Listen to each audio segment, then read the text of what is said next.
Hey, what's going on, guys? Steven here. It's been a long time since I've posted a video to this channel. I felt it was necessary to do it here on my personal channel because I'm personally feeling a lot of things regarding the recent stuff that's going on.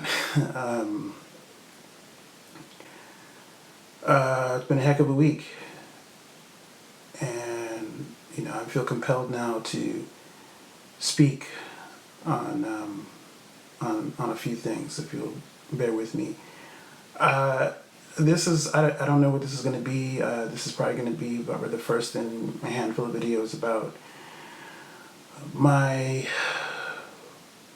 black experience, my experience being a black person, whatever, in life. And we're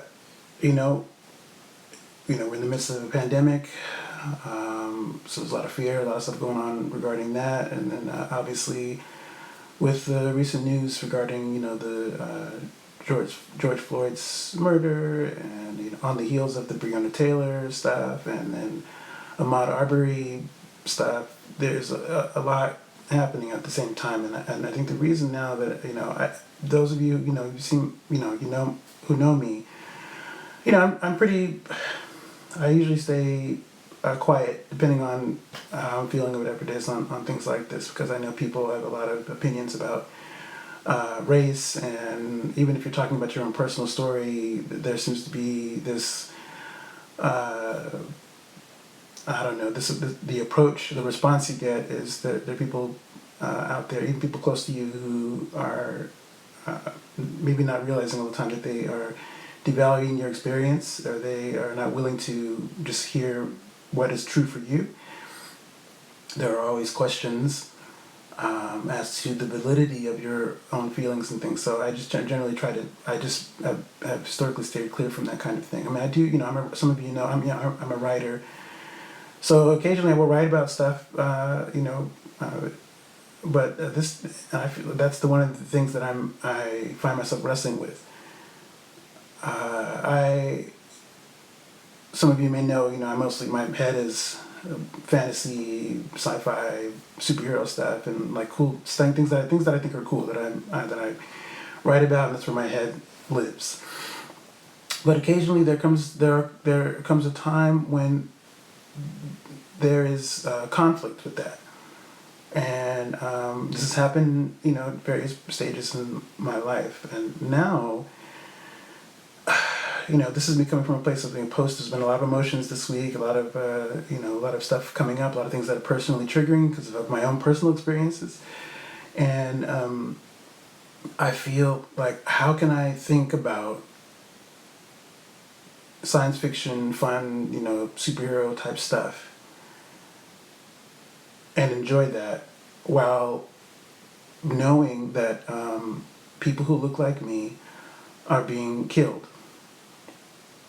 And there is a sense of like delayed reaction, delayed results beyond that, and sometimes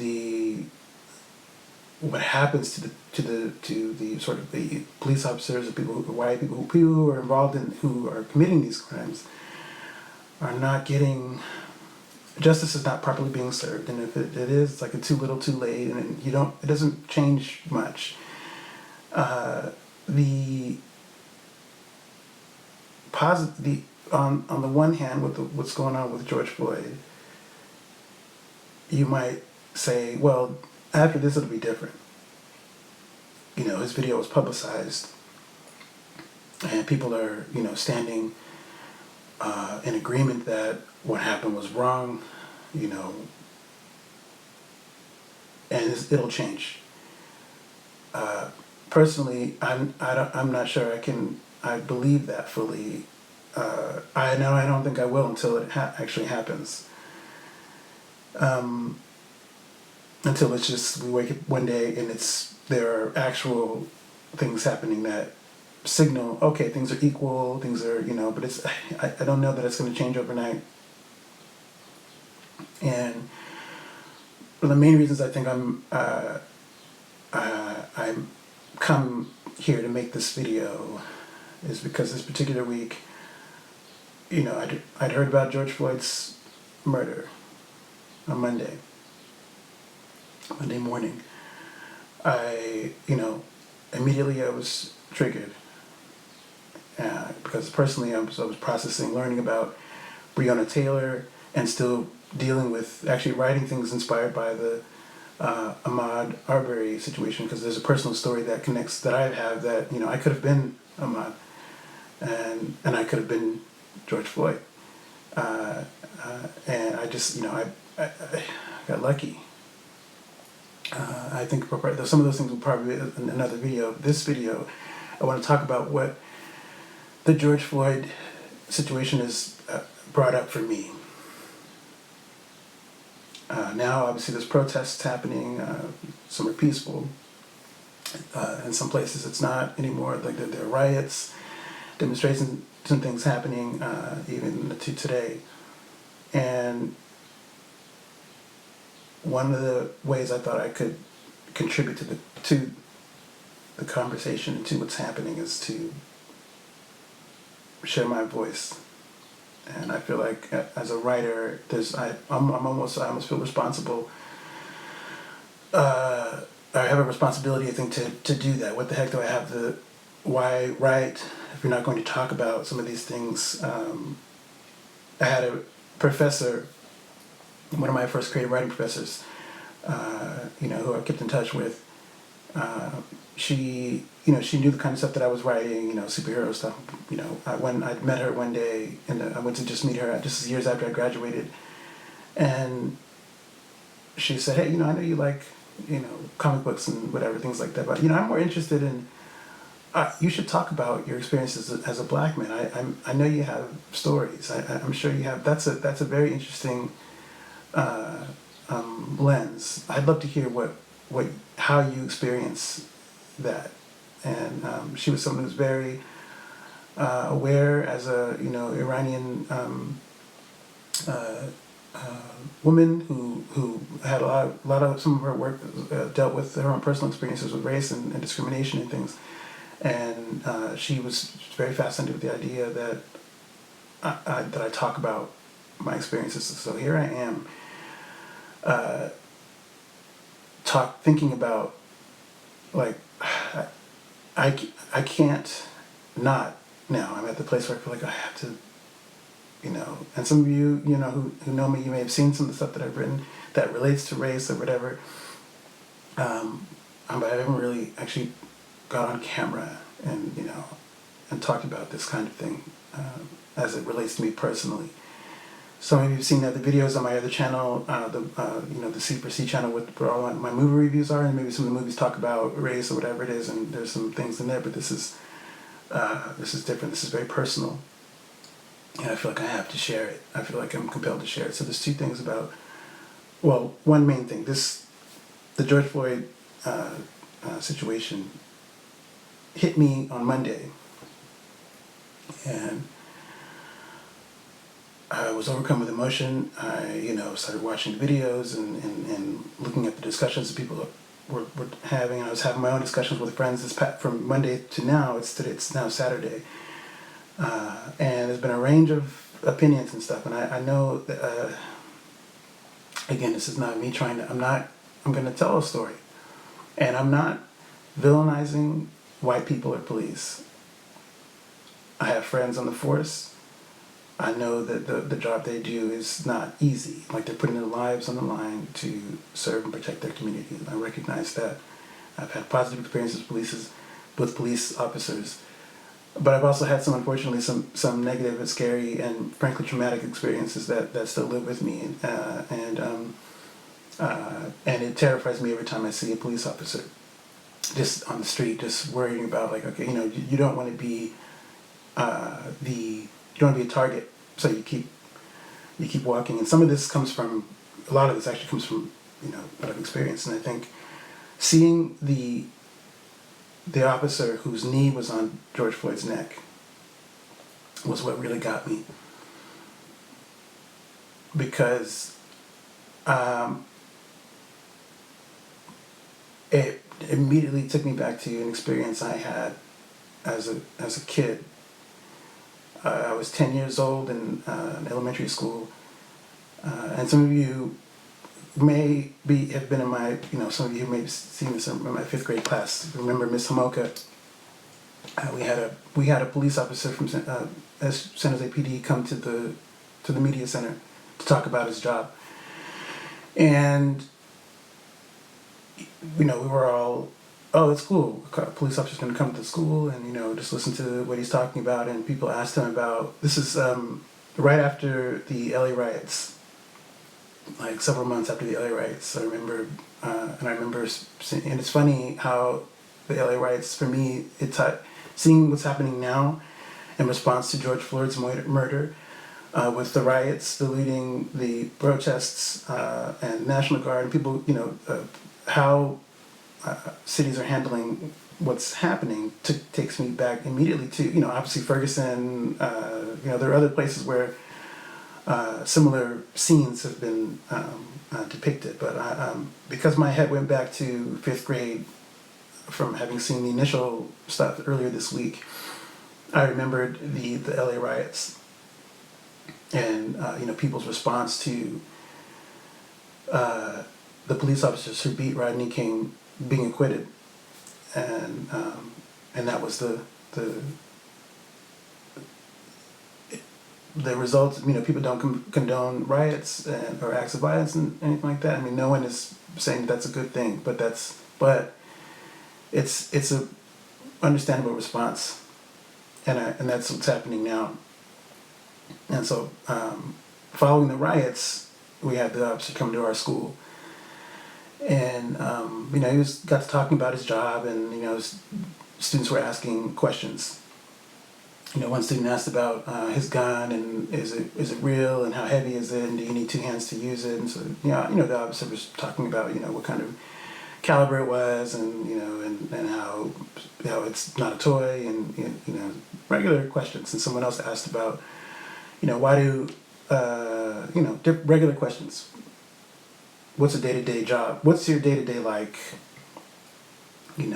Paperwork and run-of-the-mill stuff. And then at one point, one of my classmates asked him how he would handle arresting a suspect. And we were sitting in a circle in the chairs in the media center, and the officer was in the middle of the circle talking. He walked around the circle talking to us, whatever. They asked him a question about arresting a suspect, and he started talking. Well, what I would do is, and without warning, he grabbed me by the arm and threw me on the ground. And he was talking as I would do this, and then he put my hands behind my back and held them there. I'm 10 years old, so my wrists, I was pretty skinny as a kid. So he had these big hands, and his hands were, held me down there, and he put his knee on my back and pressed and held it there and talked casually as he had me down there. This is what I would do. This is talked about Miranda rights, what that was, and how you read someone the rights. And I just remember I was shocked. I didn't know what to think. My heart was beating really fast, and I was in the middle of the circle now with my classmates and teachers and everybody surrounded, and everyone was just we all watched. They all watched me on the floor as he talked about his job, how to arrest someone like me or whatever it is. And when he let me up, he told me, hey, sorry about that. I needed to use you as an example. And then he went on talking about his, the work, and then someone asked him another question. And I didn't know what was happening or why I was picked. Some people say, oh, it's random. He picked you at random. So I had two adults in the room, Miss Hamoka, who was, quintessentially, she was, white, blonde hair, blue eyes, and Miss Germany, who was her aide. Miss Germany was black.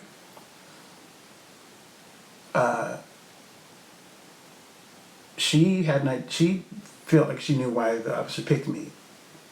At the time, I had my mom worked at the school, and my teacher and Miss Germany, they came to console me after the assembly. Like, hey, you okay? Make sure, I'm sorry about that. I had no idea, no one knew that was going to happen. It was just came out of nowhere with that. Miss Germany told my mom, and she obviously was furious. I remember being home and there being a lot of screaming on the phone with my school. My parents were just on fire. They all knew. They all, they were like, hey, because this kid's black, you pick this kid. The officer obviously was white. He was big, 6'2", big guy. Mustache. He was one of those big burly guys. And to me, and some kids were jerks about it. They were teased, and then only a handful of students in my class were really nice about it. Like, hey, are you okay? And I didn't really know how that would affect me at the time. It was more like, oh man, I'm glad it's over. I just didn't know. It wasn't. This is in retrospect, and in fact, I had forgotten about it for years until I had a senior project come up, and then it came up then, and then again, I didn't think about it again for some more years until graduate school. And where certain projects came up, and it just touched on these different experiences I've had, and that was one formative one that I've had. Like, I've seen stuff with police as a kid, and it was always sort of unnerving. But that was the first time I had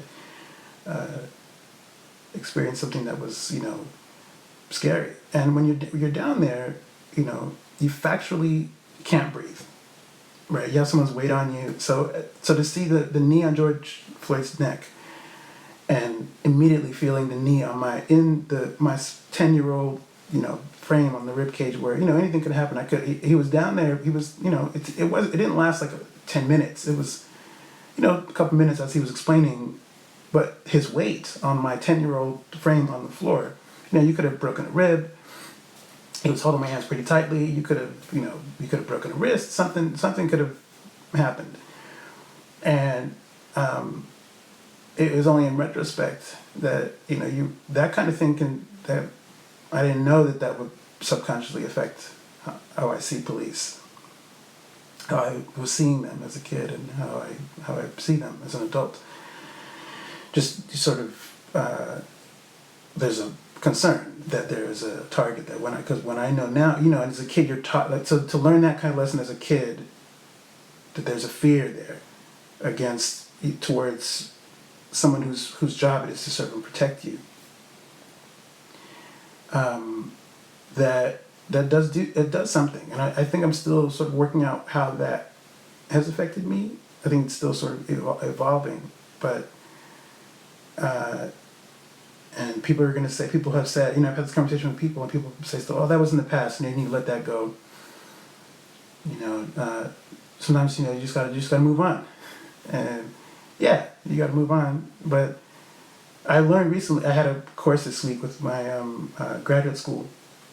We had a session. We were having these sessions this past week of just working writers and artists during the pandemic, and how do you survive artistically? What are you doing to survive? And one of the conversation pieces that came up from one of the instructors, one of the speakers, was about history and how history is not. She said history is not something that's back there, because you carry it with you.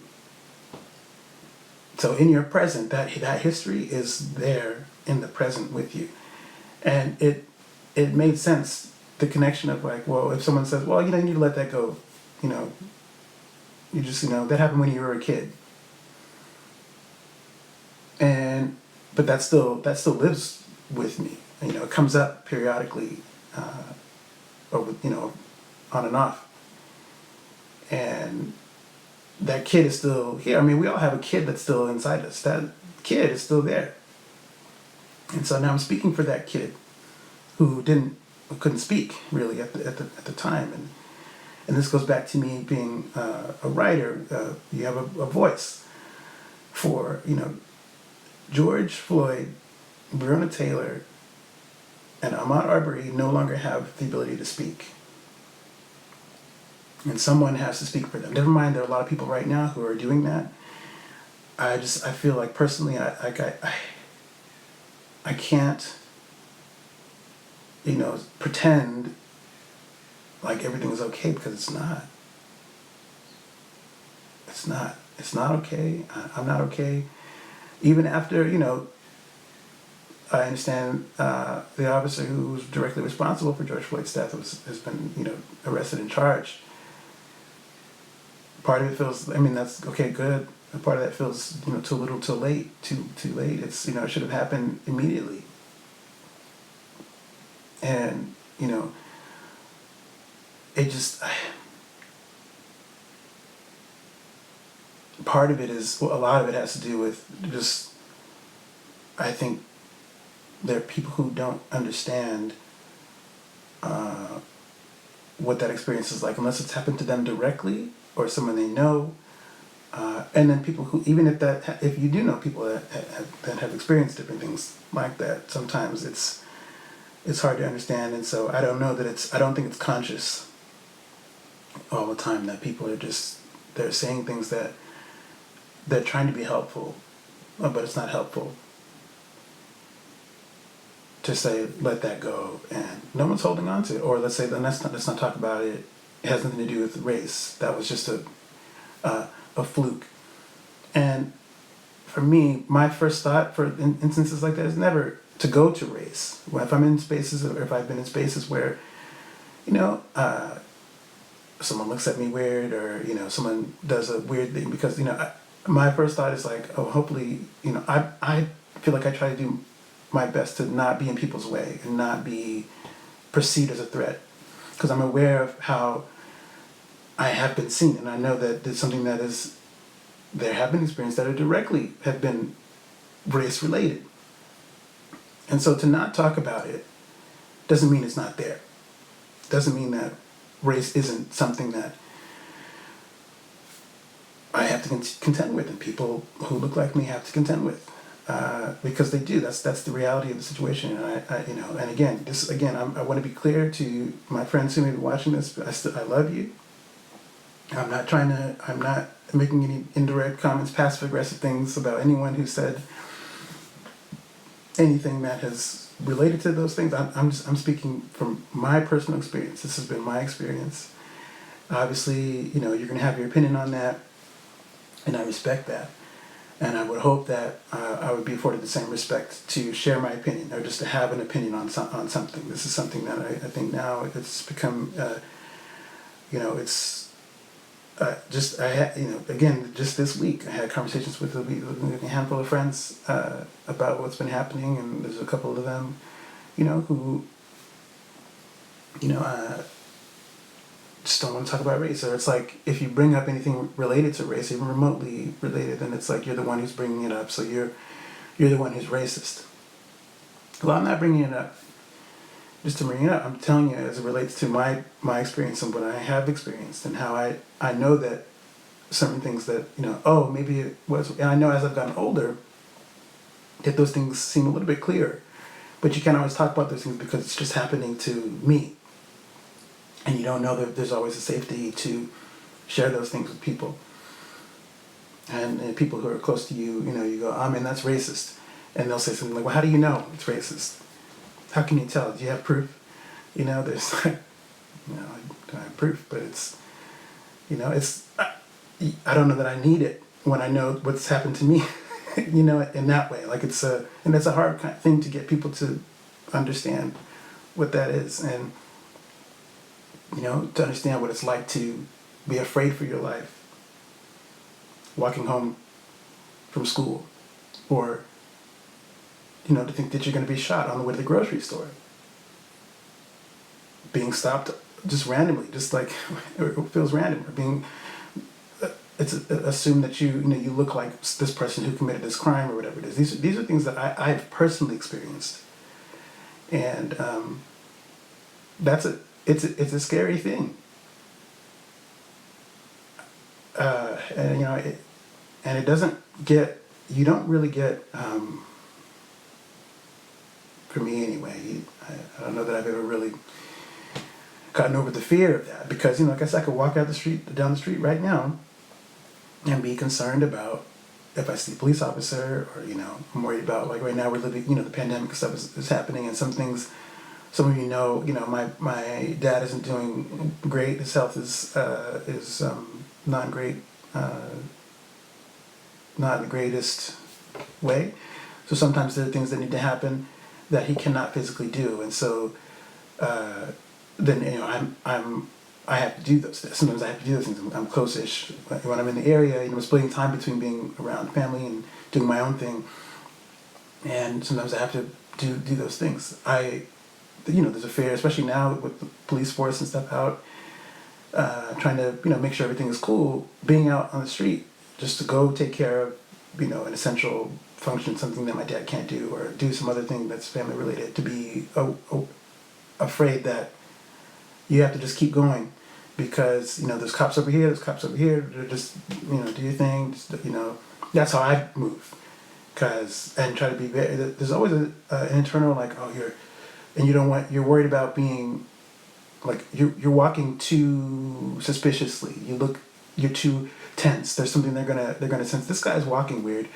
Maybe he did something. He did, and then to have people tell you, well, that's you. You need to be more relaxed when you walk around the police officers. You need to be more calm. And they won't look at you as though they suspect you of something. Okay, and that's a hard pill to swallow, because the reason I'm tense is because I've had not positive experiences with police officers, and so I'm nervously trying to get through the area where they are to go take care of this thing I have to do for my dad or whatever it is, and then go do whatever I need to go get out of the mix, because I don't want to be caught up. I don't want to get caught, and it's really. And it's frustrating that you have to think about like that. That's how, not that you have to, but this is how I think. Now, you've been trained now to think this way. You're out for a jog at night. I'm going to go something, and you get caught by police. Well, you shouldn't have been running. Well, those are the responses you get. And it's not funny, but it's funny, like, okay, you just don't get it. That you should have to think like that. You shouldn't have to think like that. This is America, and we're supposed to be in a free country or whatever it is. There are things that are happening that are not reflecting that.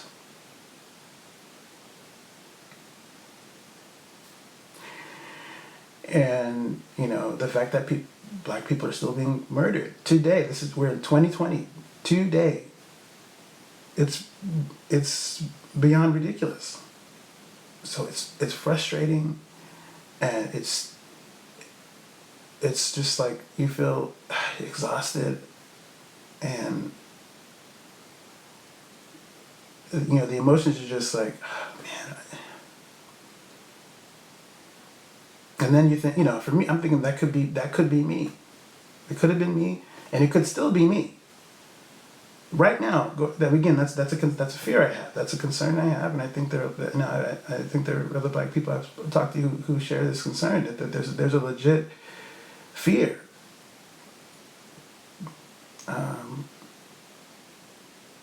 And that's just